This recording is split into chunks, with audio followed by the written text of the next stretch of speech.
আজকে থেকে শুরু হচ্ছে বাংলাদেশ প্রিমিয়ার লিগ বিপিএল এর প্লে অফের খেলা। প্লে অফে লড়াই করবে বরিশাল, চিটাগাং, রংপুর, খুলনা এই চার দল। এই চার দলই শিরোপা জেতার এখন খুবই কাছাকাছি। তাই তো তারা দলে বেরাতে যাচ্ছে বেশ কয়েকজন বড় বড় তারকাকে। এমনকি তাদের দলে বেরানো খেলোয়াড়গুলো আজকে যুক্ত হয়ে যাবে তাদের দলের সঙ্গে। ইতিমধ্যে ইংলিশ ব্যাটার নো ডোনাল্ড রংপুর রাইডার্সে যুক্ত হয়েছেন। আজ রংপুরের হয়ে খেলতে বাংলাদেশে আসার কথা ইংলিশ তারকা James Vince, Caribbean Andre Russell, Sunil Narine ও আরেক ইংলিশ তারকা টিম ডেভিড। এদের মধ্য থেকে অন্তত দুইজনের। গতকালকে আইএল টি-20 লিগে দুবাই ক্যাপিটালসের কাছে হেরে বাদ পড়ে গিয়েছে আবুধাবি নাইট রাইডার্স। তাই তো এখন চাইলে অ্যান্ড রাসেল, সুনীল নারিন এমনকি বরিশালের কাইল মায়ার্স এরা আসতে কোনো বাধা নেই বিপিএলে।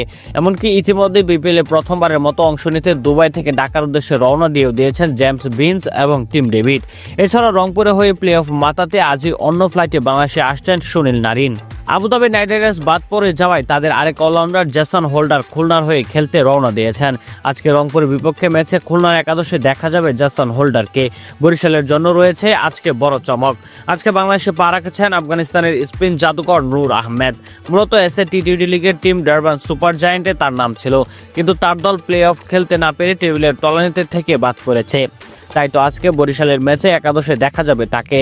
ভাইরা, আজকে বিদেশি বেশ কয়েকজন বড় বড় তারকা বাংলাদেশে বিপিএল খেলতে আসছে।